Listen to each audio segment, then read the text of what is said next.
The number one feedback from job seekers globally. Data says there are 1.79 job openings, but people are still applying and hearing nothing back. Nothing is personal. Everything is business decision. Redundancies are no reflection of a person's performance. Stuart Jones, Sales Director Asia at Indeed. This is Inside the Hiring Room. Whether you are applying for your first job or you just got cut from a company everyone respects, he has run hiring inside Cisco and S&P Global, and now he sits inside Indeed watching this happen to 200 million people. The data says there are 1.79 job openings for every person searching right now, but people are still applying to 100 to 200 roles and hearing nothing back. You sit at Indeed and see the numbers at scale. So what's the real story behind the gap? So specifically in Singapore, if we start there, it is true. There is a larger amount of roles available in Singapore than there are job seekers. Singapore has a fantastic unemployment rate. It's probably the envy of the world where it is right now. And even if you took away foreign workers and you just had Singaporeans, the unemployment rate would still be incredibly low. So this means there always is a little bit more openings and opportunities compared to the available talent pool out there. But when it comes to individuals applying for opportunities, there is still a gap between clients considering talent that doesn't have the direct experience they're looking for, then considering talent that they would like to train or take a chance on. And that void creates this chasm, this gap, where job seekers feel unheard, or they feel that that particular number is not representative of the actual true feeling out there in the market. But if we take it from the client side, the clients are in a position where they have jobs to be done, and they have openings, and those openings report to stakeholders. Those openings have a measured outcome, whether it's revenue or activity or work output, that needs to be achieved. And in the middle, you have talent acquisition who are pulled in both directions, because no matter what people might think, they really are people focused and they want the best outcome for everyone. And they sit in the middle and they see the applications come in and they know that potentially there is a crossover skill set there that could be utilized. However, from the business side of things, they don't know whether they have time to upskill, to train, or to take a chance, because if anything goes wrong, the impact is felt from the results, which could be either work output or revenue driven, or it could be felt on a cultural basis, which could then have a knock-on effect to the stakeholders' position, to a metric being met, and that could trickle right the way down to talent acquisition as well. So there are many facets of why that 1.79 jobs to candidate ratio doesn't feel like a real number. Out of curiosity, we see lots of comments, Reddit, on social media platform, even on LinkedIn, people are saying their frustration as candidates. Has Indeed do a survey to all the candidates who have actually been applying to kind of like stamp that, okay, there is an actual gap here? Or are we speculating? Basically a mass of data with a job board or a job marketplace engine on top. We collect insights and data across the world. When we look at Singapore, if we extrapolate out that particular data and feedback we get from the candidates, and you mentioned something before about, is this global? Is it Singapore? So globally, the number one feedback from job seekers is that they feel that there's a black hole, that they don't hear back. So the thing you mentioned earlier is a global issue that we have, that job seekers have. So from Indeed's perspective, what are we trying to do? Because we can't force clients to reply back. It's difficult for candidates to understand what it's like from a talent acquisition or a business perspective, right? Because they kind of feel that they're the only ones in the pipeline here and it would be great to hear back. Whereas from a business perspective, they've got a ton of stuff going on. So the data tells us that it is the number one issue for candidates is not hearing back from the client or the job that they've applied into. From Indeed's perspective, we do push this out to the clients. We say, hey, signing off on a job or closing a job or letting candidates know that they've been in the talent acquisition world dispositioned and that they will be considered for other opportunities, and thanking them for the time goes a long way. A phone call is better. An email is okay. An automated reply will do, but it does feel like an automated reply. However, when the shoe's on the other foot, if you've got 100 people applying, that is a real difficult problem to solve. Sometimes thousands. Sometimes thousands, right? So it is super difficult to solve for that. So when I sit in the middle and I hear from the talent, from the job seekers, 100% appreciate it. But I've also sat on the other side of a talent acquisition leader, and that is a difficult task to complete, as well as service your stakeholders and the needs of the business as well. Where are we in the middle ground? Well, there's some hope in regards to what can AI do. And then there is some changes in how clients view resumes. With AI taking a huge leap, we talk about it here. Wouldn't it be great if companies on their ATS, CRM, anything they have, if the job is closed, that it sends an automated email to say, look, the job's been closed. And potentially they can send an email saying, hey, here's 2 or 3 other jobs that you might be suitable for. Maybe Indeed could do it. Maybe other job boards could also do it. Marketplaces where we're trying to match people. So that's something I think, could be on Indeed's radar or any job marketplace radar, to be honest, to be able to use technology to inform candidates, to let them know, which gives them a peace of mind. Because the one thing that we got out of this, out of some of the research, and I think we spoke about this before when we were talking about the podcast, is that I have a family. My wife is looking for an opportunity. I have 3 teenage boys and they're looking for opportunities at the moment. And they find this black hole really frustrating. And it's something they talk about, it's something we talk about at a dinner table. And to a point that I feel somewhat guilty about it, because they're saying I'm using Indeed and I'm not hearing anything. And what we do talk about, or what we do see, is an issue with their self-worth. So people that send out resumes to jobs they feel capable of doing and don't hear anything back, it feels like they are not valued, that they are not capable, and it knocks their confidence and it really pushes down their value of self-worth. And that in itself creates a bit of a mental spiral in what are they applying for? Should I keep applying? What should I do here? And I think the simplest thing, human nature, is just to get some closure, hear back, be heard. If anything, if we tie it back to those 1.79 jobs, yes, they're out there and available. Maybe the job you're applying for isn't suitable, but we need to hear back so we can close the loop and move on to something that we might be more suitable to, that we're guided to over time.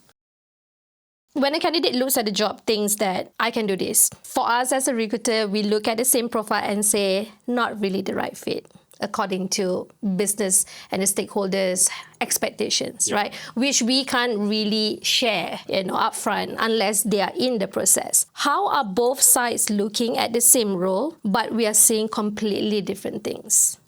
No 2 cases are ever alike.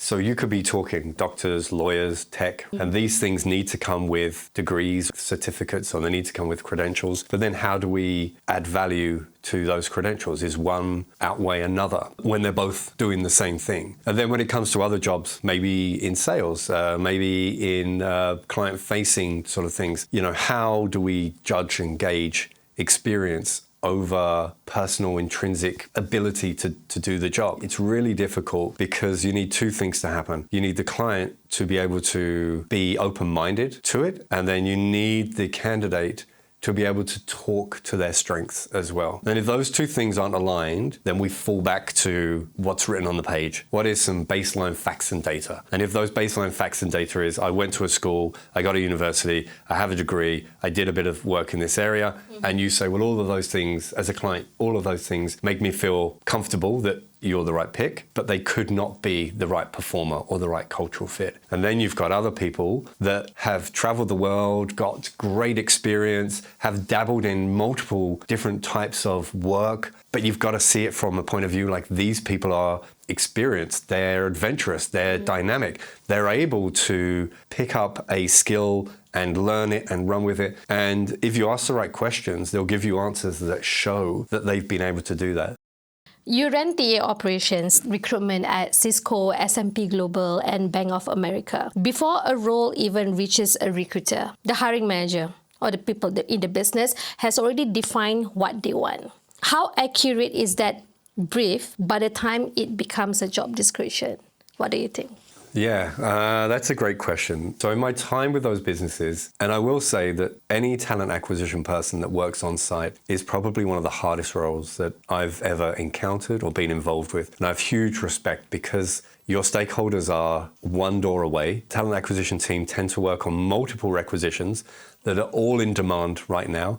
And if people don't know, there used to be sort of 30-day, 60-day, 90-day, 120-day cycles where everyone wants to bring it down, time to hire. And it is a lot of admin and reporting. So when you get a requisition, and this is for the folks that may not know, an opportunity arises. You need to speak to finance and further teams internally to see if there's an opportunity to backfill or raise a new employee head to fill that role. That takes a whole load of sign-off. Once you get that sign-off, you have this very, very valuable or important requisition number that is tied to you. Now, in some cases, if you don't fill that within a certain time, that requisition head gets moved, you lose it, it moves on. So immediately there is a high importance and impetus to, oh my gosh, we've got to get after this and we've got to fill this.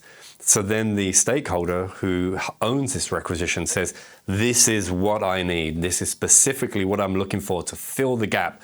And it is a wish list of everything that will, like, this is it, the shopping list of all skills. And then when they come to the talent acquisition team, we sit there, we listen, we take the brief, we look at the job description, and then we have to ask questions about what is ultimately important, what can you not live without? And then we start prioritizing some of the skill sets, some of the needs. And these are some of the things that we can potentially assign value to. We can't reduce it to a degree without the stakeholders' permission, but maybe there's an opportunity to slim the JD down a bit and ask what would be considered in replace of X, Y, and Z. Then it goes obviously into the system, then it gets pushed out, and then we have to speak with candidates that relate to some of these skill sets. Now, in this regard, it dilutes again, and then by the time it gets surfaced to a candidate, it's like a game of telephone. Like, they may feel, actually, I'm suitable for some of this. But when we get the candidates through, then the opportunity is to really have a deep conversation. We go back to the conversation that I just mentioned, getting under the skin, learning a little bit more about the professional, so that when we send that requisition, the candidate to the requisition with the notes, and maybe we can meet the hiring manager in person, we're able to add context and more meat on the bone about why that person we feel is suitable. And being internal, you would have an idea of the culture, the fit, and everything else to maybe, I guess, supplement what may be missing and provide a more rounded candidate delivery to the stakeholder. Most people assume a recruiter's job match is to match a person to a role. And you have said recruiters are actually constrained by those things that most candidates don't know that it exists. But is there anything else you think is that the listeners should know besides whatever that you have actually mentioned? There is a difference between male and female candidates reviewing job descriptions. If there's 8 bullet points, male candidates tend to say, okay, 4 of those, I'm good. And I think there is a study that says on the female side, they tend to look at more bullet points. And if they're not familiar with more bullet points, they won't apply. Whereas they could be equally suitable candidates, or the female candidates could be more suitable, but they've decided not to go forward with it because they feel they don't quite fulfill enough of the bullet points to move forward. So I tend to think, in your heart of hearts, if you feel that you're a strong applicant for the role, then I would go for it. If your resume doesn't speak to the direct skill sets that the job description requires, then you're going to need to add a little bit more context as to why you're suitable. And you should call yourself out, but also in the same paragraph, or the same opportunity, you need to let them know the reason why you have other skills that could be suitable. But I would never say never. I would always put your best foot forward, and I would make sure that any application is paired with, if you have the opportunity, a reason as why you should be considered for the role. And a lot of that is done by doing a little bit of research beforehand, and with every tool available out there in the internet at the moment, a short amount of research will get you a lot amount of information that you'll be able to utilize to support your case. So I know it's difficult, and I talked about being disheartened before, but on the opposite side of the coin, you've got to go for it as well. Everyone talks about networking. majority of candidates hold themselves back when it comes to networking. As you have said on three sides of the table, do you think it is encouraged for all the job seekers to reach out to the hiring managers directly, kind of like bypassing the in-house talent team, to go above and beyond to make sure that the applications stand out? What do you think? Yeah, this is such a good question because I think sometimes no, because you get bombarded. The fact of the matter is, if you've already applied, we have your resume and your information already. And an alternate route via LinkedIn is not going to be, it doesn't do you any harm, but it doesn't do you any favors either. Because from a pragmatic administrational standpoint, we already have your data and your information. So I would hold off on the direct approach in certain cases unless you've got a real reason to reach out. If you have a strong case and you're able to articulate it through a message to the hiring manager, and you can say politely, run it through AI a couple of times to make sure your tonality's correct, but in a kind way, I'm wondering if I haven't heard back from the talent acquisition team. You're not going to drop them in it. It's fine. I'm hoping this job's still open, and I appreciate that I've indirectly reached out to you, but I'm super keen on this role, and I wanted to find out whether I've missed the boat or whether this opportunity is still going. It's just taking a little bit longer. I have no doubt that the hiring manager will go, ooh, let's have a look at their profile, and then maybe something will happen from one end to another. But in order to do this, I would make sure that you are a very good fitting candidate, because if you're not, it goes back to the reaching out to the talent acquisition team directly and network. If you bombard people, it's not going to go in your favor. If you have one chance and you write something that's articulate to the point and directly talks to the opportunity, whether you hear back or not, you will be heard and recognized. There's a pattern showing globally where people are choosing to stay in job that they actually want to leave. Job hugging. We talk about it. Not because they're happy, but moving right now feels just too risky. What does that tell you about the state of the market? Yeah, definitely we're in flux at the moment. So job hugging, definitely a real thing, which contributes to the low unemployment rate, which then also feeds into this 1.79 jobs available per candidate. But anyone that's job hugging, who's then looking to recruit someone, probably is looking for someone who has the skill sets already, because it's maybe ingrained in them to hire someone similar to what they are right now. So it's a little bit of a flywheel that we're looking to break it by saying, take a chance, take a chance. So the people that are job hugging, that's fair enough. I mean, the market is unstable and you could change jobs and in a year's time, you're like, wow, this wasn't for me. And then we're in a difficult time where we've got the 1.79 jobs, but we know that people are looking for specifics. So if you don't fit the specific, you could be unemployed for a bit longer. And especially in Singapore, where it's expensive to be, if you're unemployed for a certain amount of time and you're weighing up your chances of getting another job versus staying in the one you're in, I think people are erring on the side of caution. And Singapore is a very cautious country anyway, which is why we're in this sort of predicament that you mentioned at the beginning right now. You have been in Cisco, Bank of America, S&P Global as well. As a former talent acquisition leader, do you really see tenure as a plus point? Do you see yourself going towards the 5 years mark tenure candidate? Or you're okay with someone with 1-2 years? So me right now, I'm okay with 1 or 2 years. I look for results over tenure, but I also look at the quality of tenure over results, because results, you could have knocked it out the park, but if I dig a bit deeper, you were given those accounts at the very start. So I will probe and ask questions about that, but I'm not hung up on 5 years plus. So rolling back to when I was in recruitment, when I first arrived in Singapore, just after the financial markets had an impact, when we started regathering our steps again. In that time, we were looking at financial fintech recruitment, Standard Chartered Bank, Barclays, UBS, Credit Suisse, Like Citibank, everyone was hiring everyone. No one cared about tenure. 2 years here, 1 year there. And job hopping got you from an analyst to an AVP to a VP type thing. And everyone was moving around. That then slowed down. And then tenure came into play. So now everyone was looking for, okay, well, were you one of the people that took advantage of job hopping? Or did you show some loyalty to the business? And did you develop yourself internally? Because getting promotions internally is slow. Getting promotions by job hopping is quick. But now that appetite in the market has subsided, people are looking for tenure and loyalty and commitment. But now we've reached another inflection point where, okay, now it's kind of results driven. So companies are still growing and expanding. And as you said, there's a lot more faster paced startups with AI technology coming in where you can't have 10 years of it because it hasn't been around. So we're picking up pace again where it's quality of tenure and results are now probably more valuable than tenure. True. But if you've got tenure, quality and results, of course, it's a bonus. You're there. Yeah. There are thousands of people that are affected from redundancies. There are more and more candidates facing redundancy 2-3 times at one go, year after year. Yeah.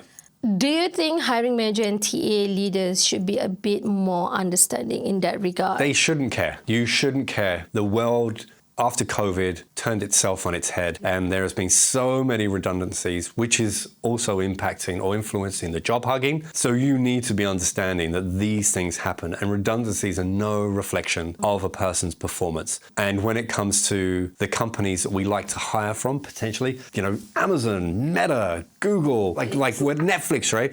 Whoever they are, those are the ones that would have gone through the redundancies. So on one hand, these are the people that you quite like the look of, right? They are for the optics and probably the tech they've used. They might be top of the game, but they would have also been potentially impacted by redundancies, which have nothing to do with them and just sort of done it at the leadership level. So you have to get past that. And as a talent acquisition person, I would say I wouldn't care, sounds hard, but I understand what's happened, but I would not mind at all their journey because not everyone is fortunate. Exactly. And if they're sitting in front of me or I'm reading their resume, they clearly must have the experience or some sort of skill set that will relate to the job that I'm looking to hire. So yes, I would rather, in my world in recruitment, I would rather speak to everyone than ignore some based on something I don't know. I spoke to you about, I can't judge, when there's a black hole, you can't judge a talent acquisition person for not replying because you have no idea what's going on. Similar, if you see a candidate that's had 3 jobs and has had redundancies in each, you can't judge that. You have no idea what's happened within each of those businesses. Meet people, hear the story, figure out whether they're right or wrong for your opportunity and go from there. So 100% get past that point. Stuart, you see hiring patterns across 200 million users and 63 countries in Indeed. Is there anything in that data, something that you see at scale that would surprise most companies or candidates if they knew it? I think one of them is, we mentioned it before, the candidate black hole. It is in every country, it is the #1 job seeker complaint. So if you think, companies in Singapore are terrible, they never get back to you. It is the same in Spain, in Germany, in the US, in the UK, in Japan. It is 100% the same. The other thing that we see is speed. So every single company is trying to reduce their time to hire. Everyone knows it is an issue. Everyone knows that in a talent-driven market, even if the unemployment rate is higher, if you don't close a good candidate within a certain time frame, they will have other opportunities. We've experienced it at Indeed. We try and do things within a certain time frame. We missed that time frame and a candidate has gone. And again, that is a global thing. In every country, you need to make sure your time to hire is as strong as possible. And coming from internal, we know that there is a billion pieces of red tape. And if things need sign off and they're in a different country, that's a day. And we need to sharpen up those time frames, because if it's not one of your focuses from a client perspective, a talent acquisition perspective, you will lose out on talent. Even if the job market has lots of candidates, the right candidate always has 1 or 2 different opportunities. So speed to hire. We have seen a lot of comments about nepotism. Do you think nepotism really exists? Or is really merely about likability versus and skills-based hiring? I don't like to hear about it. It disappoints me. I think it's unavoidable. Not every human being can walk a straight line. And biases, influence, a need to potentially appease someone else always pops into potentially decision making. And that in itself can lead to an unfair experience for the job seeker. I feel like I don't see it as much because we're a marketplace, so I don't really sit too much on the talent acquisition side, and we offer certain services for the job seeker side, so I don't feel like I see too much of that. But I know it does exist, and it has to exist because it's human nature. But I feel that as time goes on, we are starting to understand better ways of judging people, of being better talent acquisition people, being better in our jobs, and being more open-minded. I think that sort of behavior happened a lot in the baby boomers and then maybe in the Gen Y, Gen X sort of generation. But as we're learning to be better people and with the advent of forums and feedback, we're hearing about it and maybe there's some self-realization and self-development happening at the same time. And talent acquisition and HR has come a long way from being a cost center transactional piece to now consultative influential piece on how to best interview, how to consider candidates and how to do things. So whilst I think there is that still in play, I think we have come a long way. And I think if we keep progressing and keep being better people, hopefully that will flesh out the majority of maybe what we're seeing. For someone job searching right now, applying, not hearing back, starting to doubt themselves, what's the one thing they're most likely misunderstanding about how this process works, and what would be that one key advice for them that you have? I would say step back, try and leave your emotional self at one spot, step back out of it and be a little bit more pragmatic. Have you got a list of 20 companies that you would like to apply to? You start there, and then you need to go, why do I want to apply to them? Like what is what they're doing or whatever they produce of interest to me? And then you can curate maybe a note to yourself, or you can curate your resume to have the same flavor of language, of topics you can use when applying. Now, before you even apply, I would start having a look at the folks around town. Anything you can find online, on LinkedIn, on any platform, on Glassdoor. Like, what do we know? Start building up. So you've got 20 companies.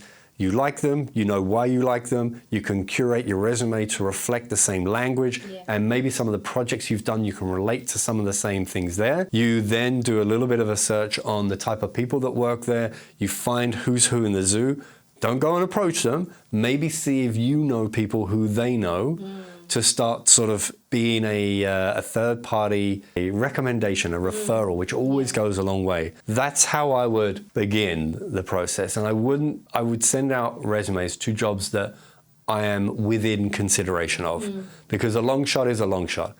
And you just need to hold your hands up and go, that was a long shot. So you can't get hung up on it. So that's how I would start that sort of process. When you see that job pop up, wherever it pops up, through word of mouth or online, just know behind it there's been a machine that's probably taken 4 to 6 weeks, if not longer, to get that requisition recognized and out. You're seeing it for the first time, but there's a whole bunch of processes behind it. So when something takes so long to produce, nothing is personal. Everything is sort of related to a business decision. And if you're looking for jobs, you need to realize you're falling into more the business world and the business cycle rather than your personal battle to find a job versus the business consideration, where the two things aren't super compatible. Would your advice still be the same for fresh graduates? I would be trying to network and do meetups as a full-time job, because it is so difficult to be the 1 in 100 that apply to a job. It's so difficult. I would go to all events and I would go to everything. It is a job as a fresh graduate, getting a job. I would use the internet. I would look at every conference. I would look at every event. I would look at every HR tech session, go around all the booths. It has to be a full-time job. looking for a job, and what you're doing is branding. Is your LinkedIn profile up to date? Is your resume on all the platforms we have up to date? Are you well presented when you go to these events? And I don't mean overkill, but do you look like you belong to the area that you want to get into? And you need to cross that line, take the chance, say hello to people, present yourself, and then talk about interns. And if you're looking at the right channel, someone right there could be the person to speak to. Don't be too pushy. Ask great questions. Make sure you get yourself out from behind the computer into the real life space.